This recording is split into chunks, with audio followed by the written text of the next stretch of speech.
میں اس ملک میں کرپٹ لوگوں کو جیلوں میں ڈالوں گا. کسی کرپٹ آدمی کو میں نہیں چھوڑنے لگا. You are selected Prime Minister. تڑیاں دیتے ہیں اور دھمکیاں دیتے ہیں کہ ہم پوری اپوزیشن کو جیلوں میں میں بھیج دوں گا. You are not a dictator. تم تو صرف کٹ پتلی ہو, تمہاری دورے تو کوئی اور ہلا رہا ہے. جنگ ابھی جاری ہے. ابھی ہمیں دائمی امن کی اصل منزل پر پہنچنا ہے.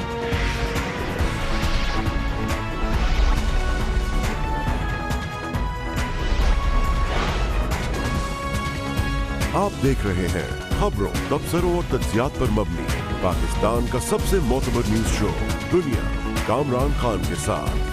السلام علیکم, میں ہوں کامران خان. فروری کے آخر میں پلوامہ حملے کے پس منظر میں بھارت نے پاکستان پر جارحیت کی جو ناکام کوشش کی جس میں اس کو عبرتناک شکست ہوئی, اسی ماحول میں اسی پس منظر میں اب بلوچستان میں بھارتی خفیہ ایجنسی را کی سرپرستی میں کام کرنے والے دہشت گرد ایک بار پھر سرگرم ہیں. ایک ہفتے میں دہشت گردی کے 2 بڑے واقعات ہوئے ہیں جن میں ان کرائے کے قاتلوں نے سیکیورٹی اہلکاروں سمیت 35 معصوم افراد کو شہید کیا ہے. کل کا ایک المناک واقعہ مکران کوسٹل ہائی وے پر ہوا اور باڑہ کے نزدیک ہوا, جہاں پر دہشت گردوں کے گروپ نے 5 بسوں سے شناخت کے بعد نیچے اتار کر 14 مسافروں کے سر پر گولیاں مار کے ان کو شہید کیا. شہید ہونے والوں میں پاکستان کی بحریہ اور کوسٹ گارڈ کے اہلکار شامل تھے. رپورٹس کے مطابق ایف سی کی وردی میں ملبوس یہ 15 سے 20 دہشت گرد تھے جنہوں نے کراچی سے گوادر آنے جانے والی مختلف بسوں کی تلاشی کے نام پر انہیں روکا. اس دوران انہوں نے شناختی کارڈ دیکھ کر 14 افراد کو نیچے اتارا اور ہاتھ باندھ کر لائن میں کھڑا کر کے قریب سے گولیاں مار کے شہید کر دیا.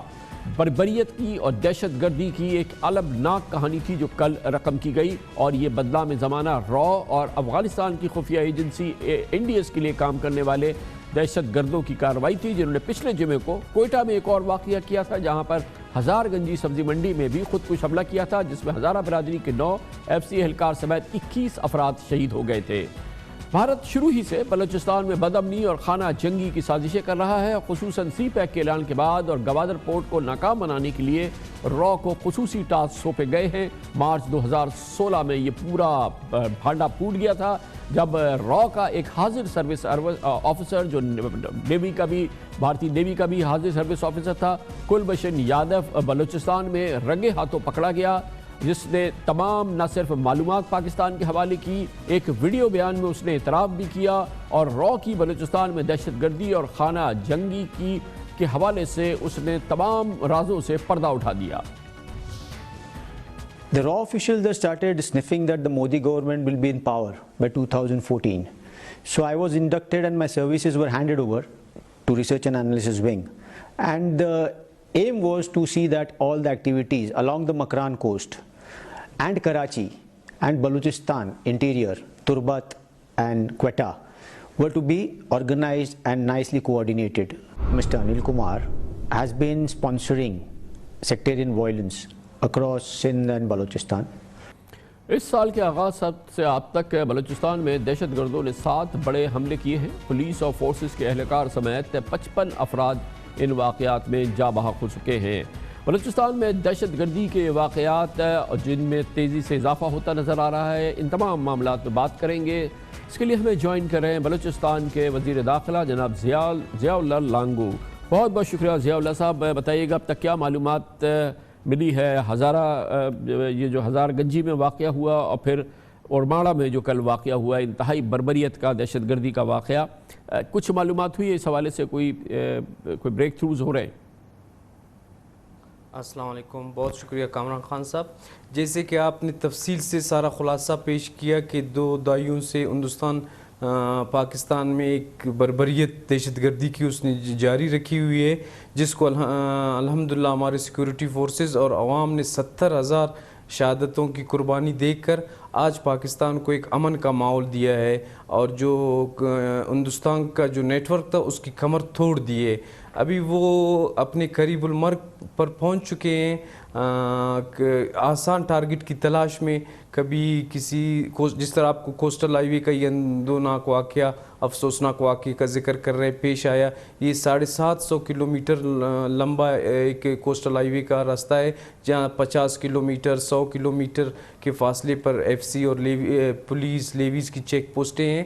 وہاں 2:30 بجے آپ نہتے مسافروں کو آ کر مار لیں, یعنی کہ آسان ٹارگٹ کی طرف گئے ہیں. پہلے ہر دن ہمارے ہزارہ برادری ٹارگٹ کلنگ ہوتی تھی, ابھی وہ بھی کافی عرصے بعد انہوں نے ایک اپنی کوشش کامیاب کر دی ہے. لیکن لورلائی میں جو پولیس پر اٹیک ہوئے تھے 2 سنجاوی میں, وہ ان کو ہماری سیکیورٹی فورسز نے کچھ کو پکڑ لیا ہے الحمدللہ, اور کچھ مارے گئے ہیں. تو ان دونوں نئے واقعات میں بھی کافی ہم نے پیش رفت کی ہے.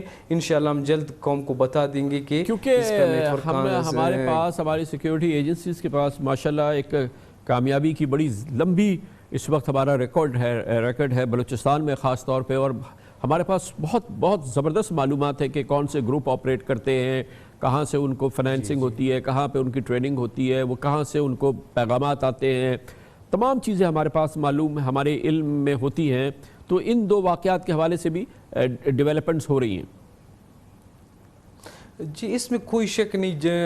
ابھی میں اس تفتیشی عمل مکمل ہونے سے پہلے اس پر کوئی وہ نہیں کہتا ہوں, لیکن جو پچھلا پرانا ریکارڈ ٹریک کہتا ہے جو بھی دہشت گردی کے واقعات یہاں ہو رہے ہیں یا ٹارگٹ کلنگز ہو رہے ہیں, اس میں ہندوستان براہ راست ملوث ہے, اور وہ ہمارے برادر ملک افغانستان کی سرزمین کو استعمال کر رہا ہے. بہت بہت شکریہ ضیاء اللہ لانگو صاحب ہمارے ساتھ موجود تھے. کمرشل بریک, اس کے بعد ہم ذکر کریں گے پاکستان پیپلز پارٹی کے سربراہ جناب آصف علی زرداری کے حوالے سے معاملات سخت سے سختر ہو رہے ہیں, ہر سمت سے گھیرا تنگ ہو رہا ہے. منی لانڈرنگ, جعلی بینک اکاؤنٹ کیسز کے حوالے سے مختلف ریفرنسز کی تیاری نیب بھرپور انداز میں کر رہی ہے, گرفتاریاں ہو رہی ہیں. ایک اہم کیس جس میں براہ راست جناب آصف علی زرداری نامزد ہیں, یعنی پاک لین کیس, اس کا ایک بہت اہم ملزم گرفتار ہوا ہے. اطلاعات کے مطابق اس گرفتار ملزم نے وعدہ معاف گواہ بننے کی پیشکش کی ہے. اس کے علاوہ جناب آصف علی زرداری کے وہ کیسز جو نواز شریف حکومت کے دوران نیب عدالتوں سے بند ہو گئے تھے, اسلام آباد ہائی کورٹ نے اس کا نوٹس لیا ہے, اور وہ بھی لگتا ہے کہ اب کھل جائیں گے. اس کی بات کرتے ہیں چھوٹے سے وقت کے بعد.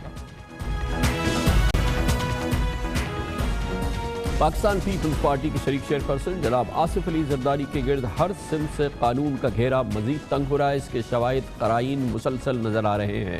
نیب کیسز نئے رخ اختیار کر رہے ہیں. ایک کیس جس میں براہ راست جناب آصف علی زرداری نامزد ہیں, یعنی کہ پاک لین کیس, اس حوالے سے ایک بہت اہم ڈیولپمنٹ ہوئی ہے. پاک لین کی شیل کمپنی پیرتھنون کے ڈائریکٹر اقبال خان نوری کو پرسوں نیب نے گرفتار کر لیا. یہ اس معاملے کے ایک بہت اہم ملزم ہیں. کل ان کا نیب نے عدالت سے ریمانڈ لیا, اور خبریں یہ آ رہی ہیں کہ وہ وعدہ معاف گواہ بننا چاہتے ہیں. یہ ایک بہت بری خبر ہوگی آصف علی زرداری کے لیے اگر وہ واقعی ایسا کرتے ہیں. GIT رپورٹ کے مطابق جو ایک اور کیس ہے اس میں شامل خواتین ملزمان نورین سلطان اور کرن امان بھی ان متعلقہ کیسوں میں وعدہ معاف گواہ بننے کی درخواست دے چکی ہیں. اور یہ وعدہ معاف گواہ جو ہیں وہ آصف علی زرداری اور دوسرے ملزمان جو منی لانڈرنگ اور فیک بینک اکاؤنٹ کیسز میں ہیں, ان کے لیے یہ ایک بہت ہی مشکل قانونی صورتحال بنا سکتے ہیں. آصف علی زرداری نیب کے جن کیسز میں جو جناب نواز شریف کے گزشتہ دور حکومت میں, یعنی کہ پرانے احتساب بیورو میں سیف الرحمان کے زمانے میں بنائے گئے تھے, جس میں وہ بری ہو گئے تھے, اہم بات یہ ہے کہ وہ بھی ری اوپن ہوتے دکھائی دے رہے ہیں. اثر نو ان کو دوبارہ کھولنے کی بھی ماحول بنتا جا رہا ہے. چیف جسٹس اسلام آباد ہائی کورٹ جسٹس اطہر من اللہ اور جسٹس گل حسن اورنگزیب نے آصف علی زرداری کی ARY گولڈ ٹریکٹر ریفرنسز میں بریت کے خلاف نیب کی اپیلوں پر احتساب عدالت سے دوبارہ مقدمے کا ریکارڈ طلب کر لیا ہے. نیب کے پروسیکیوٹر نے استدعا کی تھی کہ اسلام آباد ہائی کورٹ کے 21 اپریل 2016 کے ریکارڈ طلبی کے حکم کو 3 سال گزر چکے ہیں, لیکن رجسٹرار آفس ریکارڈ حاصل نہیں کر سکا, جس پر جسٹس اطہر من اللہ نے استفسار کیا کہ نیب نے آصف زرداری کی بریت کو چیلنج کیوں کیا تھا. نیب پروسیکیوٹر نے بتایا کہ آصف علی زرداری کو پہلے NRO کا فائدہ ملا, پھر انہوں نے صدارتی استثناء کا فائدہ اٹھایا کیونکہ وہ صدر پاکستان بن گئے, اور پھر 12 دسمبر 2014 کو احتساب عدالت نے یہ کہہ کر ARY گولڈ اور ٹریکٹر ریفرنسز میں آصف علی زرداری کو بری کر دیا کہ اس ٹرائل کو چلانا وقت کا ضیاع ہوگا. نیب پروسیکیوٹرز نے دلائل دیتے ہوئے کہا کہ تمام شواہد ریکارڈ کیے بغیر بریت کی درخواست سنی ہی نہیں جا سکتی تھی, مگر پھر بھی آصف زرداری کو بری کر دیا گیا.